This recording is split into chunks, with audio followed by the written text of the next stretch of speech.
آج مسئلہ یہ ہے کہ اہل بیت کی مجالس میں تو سب آ رہے ہیں، لیکن ہمارا طرز زندگی، ہمارا لائف سٹائل ایسا رہی جیسا اہل بیت دیکھنا چاہتے ہیں۔ امام زمانہ بھی یہی چاہتے ہیں کہ آج لوگوں نے کہا جب مولا کا وجود باعث خیر و برکت ہے، جب خدا کے رہا ہے، لیکن ایک شرط لگا دی، ان کنتم مؤمنین، جب تک تمہارے دلوں میں ایمان داخل نہیں ہو جاتا تو مولا کا وجود بھی تمہیں خیر نہیں دے سکتا، برکت نہیں دے سکتا۔ فضائل پڑھو، لیکن یہ وجود تب خیر و برکت دے گا جب دلوں میں ایمان آ جائے۔ ایک لبنان کا ڈاکٹر ہے، کہتا میرے باپ کسان ہے، اس نے بڑی محنت کر کے مجھے آسٹریلیا بھیجا، میں ڈاکٹر بنا، MBBS ڈاکٹر۔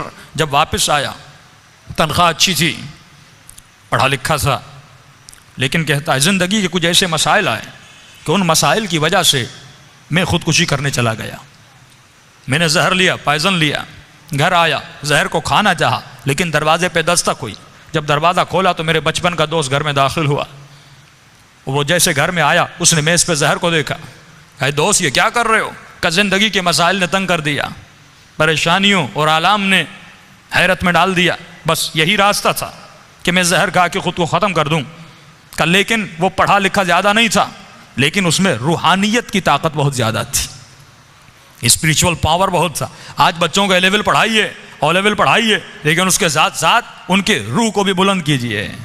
آج ساری توجہ اس پر ہے کہ بچوں کو انجینئر بنانا ہے، ڈاکٹر بنانا ہے۔ ہاں بنائیے، اہل بیت منع نہیں کرتے۔ فرمایا ربنا آتنا فی الدنیا حسنہ وفی الآخرۃ حسنہ، جتنا اس کی اسکولنگ کا خیال کرتے ہو اتنا ہی اس کی آخرت کا خیال کرو، کہ یہ قدر ہے، یہ احساس ہے کہ بھائی میرا بچہ مہنگے اسکول میں پڑھ رہا ہے، مہینے کی فیس 20,000 دے رہا ہوں، 10,000 دے رہا ہوں، تو مال دنیا کی خاطر یہ ماں اٹھنا نہیں چاہتی، یہ باپ اٹھنا نہیں چاہتا، لیکن صبح کو اپنے بچے کو ٹائم پہ اٹھاتا ہے۔ یعنی اس کی دنیا کی تو فکر ہے، لیکن یہی بچہ آخرت میں نماز نہ پڑھنے کی وجہ سے جب جہنم میں جائے گا، اس کا پورا بدن جہنم کی آگ میں جلے گا۔ کہ قبر کی پہلی رات مولا فرماتے ہیں اتنا فشار قبر ہوتا ہے کہ ہڈیوں سے ماں کا دودھ نکلنے لگتا ہے، لیکن اس بچے کو نماز کے لیے نہیں اٹھانا، اس بچے کو اسکول تو بھیجنا ہے، ڈاکٹر تو بنانا ہے، انجینئر تو بنانا ہے، لیکن مولا فرماتے ہیں وہ علی کا شیعہ نہیں جس کے وجود میں غیرت الہی نہیں۔ بچیوں کا حجاب کا خیال رکھا کرو، ان کی عفت کا خیال رکھا کرو۔ کہ مجلس حسین میں آ کر اس بات پر رویا جاتا ہے کہ بی بی زینب کی چادر کو لوٹا گیا، لیکن اپنی بچیوں کا حجاب کا خیال نہ رکھیں، اپنے بچوں کی غیرت کا خیال نہ رکھیں۔ فرمایا یہ کب ہوگا؟ جب تمہارے ضمیر بیدار ہو جائیں گے، جب تمہارے دلوں میں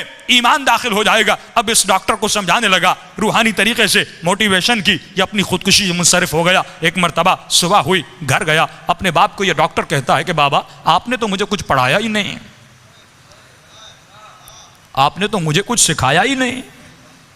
تو باپ غصے میں آ کر کہتا ہے اے احسان فراموش، میں نے اتنے پیسے خرچ کیے، اتنا بڑا ڈاکٹر بنا، آج اتنے پیسے کما رہا ہے، اس کی بجائے کہ میرا شکریہ ادا کرتا، آج یہ کہتے ہو کہ میں نے تجھے پڑھایا نہیں، میں نے تجھے سکھایا نہیں۔ کہ بابا آپ نے جتنا کچھ مجھے پڑھایا تھا، اگر کل رات میں زہر کھا لیتا میرا جنازہ آپ کے سامنے ہوتا۔ کہاں گیا پڑھنا، کہاں گیا لکھنا، کہاں گئی جابس؟ لیکن کہتا ہے اے کاش وہ میرا دوست آپ سے ملتا اور میں آپ سے ملا تھا، وہ زیادہ پڑھا لکھا نہیں تھا، اتنا بڑا ڈاکٹر انجینئر نہیں تھا، لیکن اللہ نے اس کے اندر روحانیت کی طاقت رکھی تھی۔ کتنے مصائب و آلام آئے اہل بیت پہ، اہل بیت نے کبھی خودکشیاں نہیں کی، وہ کبھی ڈپریشن میں نہیں گئے، وہ کبھی پریشانیوں میں نہیں گئے۔ ہم کیوں پریشان ہو جاتے ہیں؟ کیونکہ ہماری روحانی طاقت بہت کم ہے، ہمارا اسپریچول پاور بہت کم ہے۔ میں کہوں گا مولا یہ طاقت کیسے بڑھے گی، یہ پاور کیسے بڑھے گا، یہ روحانیت کیسے بڑھے گی؟ تو یہی آیت الا بذکر اللہ تطمئن القلوب، فرمایا ہمیشہ اپنی زبانوں کو ذکر پروردگار عالم میں مشغول رکھا کرو۔ آج یہ زبان ذکر خدا میں مشغول نہیں۔ دیکھیے اذکار کا بہت فائدہ ہے، ذکر خدا انسان کو یاد خدا میں رکھتا ہے۔ آج مسئلہ یہ نہیں کہ کسی کو یہ نہیں پتا کہ نماز واجب ہے کہ نہیں، روزہ رکھنا واجب ہے کہ نہیں، اور ہم ممبر سے صدیوں سے یہ چیختے رہیں کہ روزہ رکھو، نماز پڑھو۔ مسئلہ یہ ہے کہ نوجوان کو یہی نہیں پتا کہ میں روزے کے قریب کیوں نہیں جا رہا، میں نماز کے قریب کیوں نہیں جا پا رہا، کیونکہ اسے حقیقت نماز کا نہیں پتا، حقیقت روزے کا نہیں پتا۔ علماء بڑا اچھا جملہ فرمایا اگر کوئی انسان عبادت کے قریب نہیں ہے، اس کی وجہ یہ ہے کہ اس کی توحید کمزور ہے۔ اگر توحید مضبوط ہو جائے تو آپ کی عبادتیں صحیح ہو جائیں۔ دیکھیے اصول دین میں تقلید واجب نہیں۔ کیوں واجب نہیں؟ کہ فرمایا اگر خدا کو مانو تو عقل کے ذریعے سے مانو۔ آج اگر بچہ باپ سے پوچھتا ہے بابا خدا ہے، تو جب باپ کو نہیں پتا وہ بچے کے لیے کیسے ثابت کرے گا؟ جب بچی اہمیت حجاب اپنی ماں سے پوچھتی ہے، جب ماں کو نہیں پتا یہ بچی کو کیا بتا پائے گی؟ جب کس انسان کو زیارت کربلا کی اہمیت کا پتہ نہ ہو، فرمایا وہ زیارت تو کرنے جائے گا لیکن وہ معرفت حاصل نہیں کر سکے گا. کہ پچھلے سال میں نے یہ جملے کہے تھے کہ ہمارے استاد فرماتے ہیں، فرمایا جب تو کربلا جاتے ہو تو نیت کیا کرتے ہو؟ اکثر لوگ دعاؤں میں کرتے ہیں خدا مجھے امام حسین کی زری دکھلا دے، مجھے بین الحرمین دکھلا دے، مجھے مولا کا رواق روزہ دیواریں دکھلا دے. فرمایا یہ بھی دعا اچھی ہے، جب جاؤ گے یہ دعا قبول بھی ہوگی. ایک مرتبہ مولا کی زری کو بوسہ دو گے، ایک مرتبہ در و دیوار کو بوسہ دو گے، ایک مرتبہ بین الحرمین میں چلو گے، امام کا ذکر کرو گے، یہ بھی ثواب ملے گا. لیکن فرمایا مقام معرفت تب ہے جب تمہاری دعا یہ ہو کہ اے خدا حسین کی زری کی بھی زیارت کرا اور خود امام حسین کی بھی زیارت کرا. آج کتنے مومنین ہیں جنہوں نے خود ذات حسین ابن علی کی زیارت کی ہو؟ آج کتنے مومنین ہیں جنہوں نے خود امام زمانہ کی زیارت کی ہو؟ بھائی ہم کیوں نہیں کر پاتے؟ فرمایا کیونکہ نجاستوں سے بھرے ہوئے ہیں. جب تک روح بلند نہیں ہوتا، جب تک اس کی پرواز بلند نہیں ہوتی، فرمایا تب تک زیارتیں نہیں ہوتی. ہم کتنے خواب دیکھتے ہیں، کبھی پیسے والے بن گئے، کبھی کہاں پہ سیر کرنے گئے، کبھی کسی سے ملنے گئے. جب خوابوں میں یہ روح ہر جگہ جا رہی ہے تو حسین ابن علی کی زری کی طرف کیوں نہیں جا رہی؟ جب کہ عشق بھی ہے. پچھلے سال میں نے ایک مثال دی تھی نا، اگر کوئی بچہ کراچی سے آسٹریلیا چلا جائے پڑھنے کے لیے اور 1 سال گزر جائے، اپنے والدین کو فون نہ کرے، ای میل نہ کرے، کوئی میسج نہ دے، 1 سال کے بعد واپس آئے اور اپنی ماں کو کوئی اماں میں آپ سے بڑی محبت کرتا ہوں، بابا مجھے آپ سے بڑا پیار ہے، تو باپ کہے گا تو جھوٹ بول رہا ہے. اگر اتنی محبت تھی تو نے کوئی ایس ایم ایس نہیں کیا، تو نے کوئی ای میل نہیں کیا، پورا سال گزر گیا تو نے مجھے ایک فون تک نہیں کیا، تو جھوٹ بول رہا ہے. محبت کا تقاضا ہے کہ ارتباط ہونا چاہیے، محبت کا تقاضا ہے کہ رابطہ ہونا چاہیے، محبت کا تقاضا ہے کہ دیدار کا تقاضا ہو، کہ جس سے انسان محبت کرتا ہے اس سے بات کرنا چاہتا ہے، اسے دیکھنا چاہتا ہے، اسے گلے لگانا چاہتا ہے. فرمایا یہ محبت کا تقاضا ہے. تو یہ کیسا شیعہ ہے کہ 60 سال گزر گئے لیکن ابھی تک اپنے مولا کو نہیں دیکھا؟ یہ کیسا شیعہ ہے کہ 25 سال زندگی گزر گئی لیکن ابھی تک اپنے امام زمانہ کے چہرے کو نہیں دیکھا؟ ہم دنیاوی محبت جس سے کرتے ہیں، کتنے ایس ایم ایس کرتے ہیں، پیکیجز ختم ہو جاتے ہیں لیکن ہمارے روابط ختم نہیں ہوتے. لیکن وہی مولا، وہی آقا جو پردے غیب میں ہے، ہم نے کتنا رابطہ اپنے مولا کے ساتھ محکم کیا، کتنا رابطہ اپنے امام سے بنایا. دیکھیے مقصد ظہور امام کیا ہے؟ ایک ہی مقصد ہے کہ مولا کی حکومت قائم ہو جائے. یہی مقصد ہے نا کہ دنیا میں حکومت مہدوی قائم ہو جائے اور ہم مولا کو اس حکومت کے قائم کرنے میں مدد کریں. کہ دعا کرتے خدا ہمیں امام کے آوان اور انصار میں شریک فرما. انصار یعنی مدد کرنے والا. تو انتظار کا مقصد یہ ہے کہ ہم کسی بس اسٹاپ پر بیٹھ جائیں اور انتظار کریں کہ ٹرین کب آتی ہے یا بس کب آتی ہے. فرمایا امام کا انتظار ایسے نہیں کرنا کہ مومن ہاتھ پہ ہاتھ رکھ کے بیٹھ جائے امام کب آتے ہیں. فرمایا نہیں. اب جملہ سنیے گا. فرمایا حکومت امام کے قائم ہونے سے پہلے تو خود ایک حکومت قائم کر. حکومت امام کے قائم ہونے سے پہلے آپ خود ایک حکومت قائم کریے. پھر آپ سوال کریں قبلہ میں نہ صدر ہوں، نہ وزیر اعظم ہوں، نہ فوج کا جنرل ہوں، میں حکومت بناؤں تو کیسے بناؤں؟ تو کہا ٹھیک ہے، حکومت وہی بنا سکتا ہے جس کے پاس اختیار ہو. جتنا اختیار اتنی حکومت. صدر کے اپنے اختیارات ہیں، M P M N S کے اپنے اختیارات ہیں، ناظم کے اپنے اختیارات ہیں. فرمایا تمہارا اختیار جہاں تک ہے وہاں تک امام زمانہ کی حکومت بنا. اگر گھر میں اختیار ہے تو اپنے گھر میں امام کی حکومت قائم کر. اگر بیٹے کا اختیار ہے تو بیٹے پہ حکومت قائم کر. کہتے قبلہ بیوی نہیں سنتی، اولاد نہیں سنتی، بیٹے نہیں سنتے، بیٹیاں نہیں سنتی. ٹھیک ہے لیکن تمہارا اختیار تمہارے وجود پر تو ہے. کس نے آپ کو مجبور کیا حسین کی مجلس میں آنے کے لیے؟ کسی نے نہیں کیا، آپ خود آئے. میرا اختیار میرے ہاتھوں پر ہے، ہاتھ بلند ہوتے ہیں. میرا اختیار میری آنکھوں پر ہے، آنکھیں کھلی ہوئی ہیں. آپ کا اختیار آپ کے کانوں پر ہے، آپ کی زبان پر ہے، آپ بولتے ہیں. فرمایا تمہارا اختیار تمہارے وجود پر ہے. امام زمانہ کی حکومت کے قائم کرنے سے پہلے خود اپنے اعضاء و جوارح پر مولا کی حکومت کو قائم کر. آج مسئلہ یہ ہے کہ میری آنکھوں پر مولا کی حکومت نہیں ہے، میرے ہاتھوں پر مولا کی حکومت نہیں، نوجوانوں کے ذہنوں پر مولا کی حکومت نہیں، ہمارے قدموں پر مولا کی حکومت نہیں، تو پھر اس مجلس کا کوئی فائدہ نہیں کہ امام فرماتے ہیں ہم ہر مجلس میں آتے ہیں لیکن ہر مجلس سے راضی نہیں ہوتے۔ فرمایا مولا آپ کس مجلس سے راضی ہوتے ہیں؟ فرمایا جس مجلس میں مومن آئے اور جب رات کو گھر جائے تو اپنے وجود کے اندر کسی تبدیلی کا احساس کرے۔ آج مسئلہ یہ ہے کہ ہم نے دین کو سمجھا نہیں، عقل و عقلانیت سے دین کو سمجھنا ہے۔ میں خدا سے شروع کرتا ہوں، توحید کو سمجھنے کے لیے عقل کی ضرورت ہے، تقلید کی ضرورت نہیں۔ کہ آج بزرگوں کو نہیں پتا کہ خدا کیا ہے، یعنی جس کی توحید کمزور اس کی عبادت کمزور، جس کی توحید کمزور اس کی نماز کمزور، جس کی توحید کمزور اس کی مجلس کمزور، جس کی توحید کمزور اس کی خطابت کمزور۔ یہ توحید ایک ایسی چیز ہے جو بنیاد اسلام ہے، جو ابتداء اسلام ہے۔ اگر توحید مضبوط نہیں تو ولایت مضبوط نہیں، اگر توحید مضبوط نہیں تو نبوت مضبوط نہیں۔ آج مسئلہ یہ رہی کہ ممبر سے آنے والے، غلو کرنے والے، غلط باتیں کرنے والے، کیا وہ اللہ کو نہیں مانتے؟ وہ بھی کلمہ لا الہ الا اللہ پڑھ رہے ہیں لیکن ان کا کلمہ تقلیدی ہے، تحقیقی نہیں ہے۔ آج اکثریت ان لوگوں کی ہے جنہوں نے خدا کو سمجھا ہی نہیں، خدا کو اسٹڈی کیا ہی نہیں، اپنے رب کو سجدہ تو کر رہے ہیں لیکن یہ احساس نہیں کہ میں کسے سجدہ کر رہا ہوں۔ لیکن جملہ سنیے میرے چوتھے امام کا، فرمایا اے خدا انا اقل الاقلین بل اقل من الذرہ۔ میرے چوتھے امام فرماتے ہیں اے خدا میں سب سے چھوٹا ہوں بلکہ میں ایک ذرے سے بھی چھوٹا ہوں۔ اب اس کو سمجھانے کے لیے یوٹیوب پہ جائیے، ایک ویڈیو بڑی اچھی بنائی ہے کہ انسان کی آنکھ سے شروع کرتے ہیں۔ یہ آپ کی آنکھ میں ایک نقطہ ہے جس سے آپ دیکھ رہے ہیں، ہم نقطوں کا مجموعہ ہیں۔ آپ کی آنکھ میں ایک نقطہ ہے، آپ زوم آؤٹ کریے پھر انسان نظر آتا ہے۔ IRC امام بارگاہ میں آپ کا وجود بیٹھا ہوا ہے، آپ ان تمام لوگوں میں شاید کوئی حیثیت رکھتے ہوں، شاید کوئی جثہ، کوئی جسم رکھتے ہوں، لیکن اگر میں زوم آؤٹ کروں تو امام بارگاہ کے اندر آپ بہت چھوٹے ہو جائیں گے۔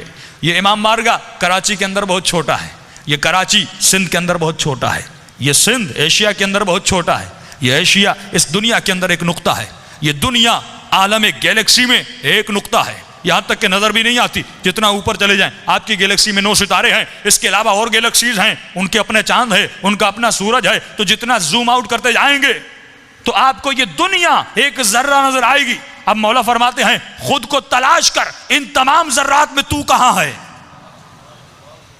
ہمارا وجود کیا ہے ان تمام ذرات میں؟ کچھ بھی نہیں۔ اقل الاقلین بل اقل من الذرہ، اے خدا میں ایک ذرے سے بھی چھوٹا ہوں۔ اب مولا فرماتے ہیں اپنی منزل و مقام کو سمجھ کہ تو کتنا چھوٹا ہے کہ اللہ کی ہستی اور کائنات کے سامنے تیرا وجود کچھ بھی نہیں ہے، لیکن وہ خالق کائنات اپنے بندے کو کہتا ہے کہ آجا میری دربار میں نماز پڑھ اور پڑھ الحمدللہ رب العالمین۔ اے خدا تمام حمد و ثنا ہے اس رب کے لیے جو عالمین کا رب ہے۔ کہا کہاں ذرہ، کہاں خالق کے ذرہ؟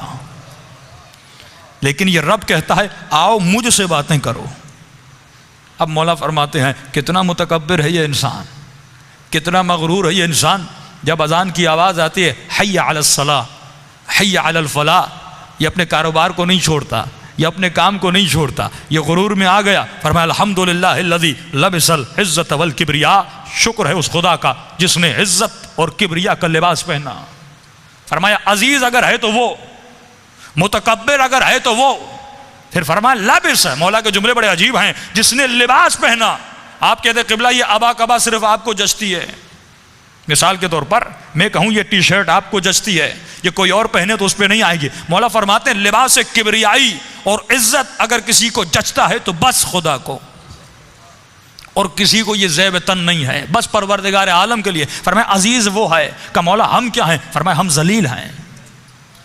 فرمایا خدا کی عزت اس میں ہے کہ وہ عزیز اور متکبر ہو، بندے کی عزت اس میں ہے کہ وہ ذلیل ہو اس کی عزت کے سامنے۔ کہ مولا عزیز کی تعریف کیا ہے؟ فرمایا عزیز وہ ہوتا ہے جو کسی کا محتاج نہیں ہوتا، متکبر وہ ہوتا ہے جو کسی کا محتاج نہیں ہوتا۔ فرمایا ہم ہر عمل میں اس کے محتاج ہیں۔ فرمایا انسان تو اپنے وجود سے خدا کو پہچان۔ کہ مولا کیسے پہچانوں؟ کہا کوئی انسان بوڑھا ہونا چاہتا ہے؟ کوئی بوڑھاپے کی طرف جانا چاہتا ہے؟ کوئی نہیں جانا چاہتا۔ ہم تو رنگ لگا لگا کر اپنے بالوں کو کالا کرتے ہیں، اپنی داڑھیوں کو رنگ لگا لگا کر دنیا کو یہ دکھاتے ہیں ارے میں جوان ہوں، لیکن فرمایا وہ تجھے بڑھاپے کی طرف لے جاتا ہے تاکہ تجھے احساس دلاتا ہے کوئی ہے تیرے وجود میں، تیرے وجود میں تیرے اندر تبدیلی لانے والا، کوئی ہے تجھے بڑھاپے کی طرف لے جانے والا۔ وہ کون ہے؟ تیرا رب ہے۔ فرمایا اپنے رب کو پہچان، اپنے خدا کو پہچان۔ اور وہی پروردگار عالم رسول خدا جب جگہ سے گزر رہے ہیں، ایک بوڑھی خاتون ہے چرخہ چلا رہی. دیکھیے عقائد میں فرمایا قیامت کے دن جب خدا بندے سے یہ پوچھے گا تم نے میرا کلمہ کیوں پڑھا، یہی انسان جب مر جاتا ہے اسے ہلا ہلا کر سمجھایا جاتا ہے اسما وافہم من ربک، تیرا رب کون ہے، من کتابک، تیری کتاب کون ہے، من امامک، تیرا امام کون ہے. کہ مولا اسے ہلایا کیوں جاتا ہے جبکہ پوری زندگی کلمہ پڑھا، پوری زندگی نماز پڑھی، پوری زندگی اللہ کا نام لیا، لیکن ہلا ہلا کے بتایا جا رہا ہے. مولا فرماتے ہیں دنیا میں تجھے شوق لگتے ہیں، کبھی آپ کا ایکسیڈنٹ ہوتا ہے، سر پہ چوٹ لگتی ہے، فرمایا انسان تھوڑی دیر کے لیے بھول جاتا ہے کہ میں کون ہوں، میرا نام کیا ہے، کس شہر کا رہنے والا ہوں. فرمایا دنیا کا سب سے بڑا جھٹکا موت ہے. جب موت کا جھٹکا آتا ہے فرمایا انسان سب کچھ بھول جاتا ہے، اسے ہلا ہلا کر بتایا جاتا ہے تیرا رب کون ہے، تیرا آقا کون ہے، تیرا مولا کون ہے، تیری کتاب کون ہے. فرمایا جب قیامت کے دن سوال کیا جائے گا کہ انسان تم نے میرا کلمہ پڑھا تو کیوں پڑھا. اگر اس نے یہ کہا کہ پروردگارا میں نے تمہارا کلمہ اس لیے پڑھا کیونکہ میرے باپ نے کہا، میری ماں نے کہا، مسجد کے مولانا نے کہا، میرے محلے نے کہا، میرے ماحول نے کہا، اللہ کی آواز آئے گی یہ دلیل قابل قبول نہیں، کیونکہ مجھے عقائد میں تقلید آباء و اجداد پسند نہیں ہے. اگر تم یہ دلیل لاؤ گے کہ میں نے آباء و اجداد کی وجہ سے اے خدا تجھے مانا، تو فرمایا وہ بت پرست بھی یہی کہے گا اے خدا میں بت پرست بنا اپنے آباء و اجداد کی وجہ سے، کیونکہ میں عادل کی کرسی پر ہوں، میں عدالت پر بیٹھا ہوں. فرمایا پھر انصاف اس کے ساتھ بھی کرنا پڑے گا، انصاف تیرے ساتھ بھی کرنا پڑے گا. فرمایا عقل کے ذریعے مجھے مانو، فکر کے ذریعے مجھے مانو، سوچ کے ذریعے مجھے مانو، مجھے پرکھ کر سجدہ کرو، مجھے سمجھ کر سجدہ کرو. اگر میں تمہاری حالت سے اترتا ہوں تو میرا کلمہ پڑھو، لیکن اگر میں تمہاری سمجھ میں نہیں آتا میرا کلمہ نہ پڑھنا، مجھے سجدہ نہ کرنا. لیکن اگر کسی اور کو خدا بناتے ہو مجھے اتنا ضرور بتانا کہ تم نے اسے خدا کیوں بنایا. کیا وہ مجھ سے زیادہ علیم تھا، وہ مجھ سے زیادہ قدیر تھا، وہ مجھ سے زیادہ رحمان و رحیم تھا. فرمایا کوئی دلیل لانا کیونکہ میں نے تجھے عاقل بنایا. تبھی مولا علی فرماتے نحن ابناء الدلیل، ہم شیعہ و شیعیان علی ابن ابی طالب جو بات کرتے ہیں دلیل سے کرتے ہیں. آج کسی کے خلاف بات کرنے کی ضرورت نہیں ہے. مولا فرماتے ہمارے فضائل کو پڑھو، ہر چیز عیاں ہو جائے گی. اگر ہم پہلے ہوتا تھا کہ ہم مولا علی کی خلافت کو ثابت کرنے کے لیے مختلف حوالے دیتے تھے، علماء فرماتے ہیں آج وہ بھی ضرورت نہیں. آپ بس چند فضائل پڑھیں اور عقلانی دلائل دیں.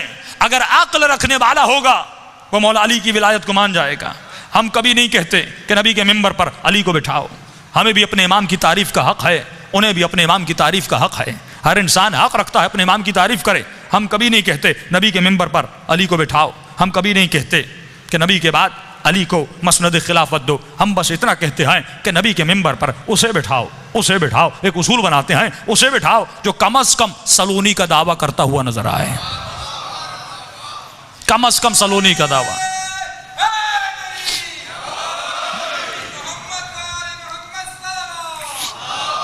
اللہم صلی علی محمد وآل محمد، جو کم از کم سلونی کا دعویٰ کرے. ہمارا کھلا چیلنج ہے بھائی، ہم تو آپ کے اماموں کو ماننے کے لیے بھی تیار ہیں اور اپنے اماموں کی امامت سے دستبردار ہونے کے لیے بھی تیار ہیں، لیکن ہماری ایک شرط ہے کوئی ایسا امام لاؤ جو علی سے بہتر ہو. صفات میں جاتے ہیں، صفات خدا بھی کہتا ہے جس بھی خدا کو ماننا ہے مانو، سجدہ کرنا ہے کرو، لیکن کوئی ایسا خدا لاؤ جو مجھ سے بہتر ہو، جو مجھ سے طاقتور ہو، جو مجھ سے زیادہ قدیر و علیم و بصیر ہو. کائنات نے کوئی ایسا خدا نہیں لایا، بس وہی پروردگار عالم تھا. تو ہم بھی یہی کہتے ہیں کہ اگر کوئی امام لانا ہے ہم اس امام کی امامت کی بیعت کرنے کے لیے تیار ہیں، لیکن کوئی ایسا امام لاؤ جو شجاعت میں علی سے زیادہ ہو، جو علم میں علی سے زیادہ ہو، جو زہد و تقوی میں علی سے زیادہ ہو، جو شجاعت میں حسین ابن علی سے زیادہ ہو. کوئی نہیں لا سکتا. دوسرا کھلا چیلنج ہے کہ بھائی آپ کے اماموں کے استاد ملتے ہیں، لیکن ہمارا چیلنج ہے ہمارے 12 اماموں سے کوئی استاد ڈھونڈ کے بتاؤ. یہ اللہم صلی علی محمد.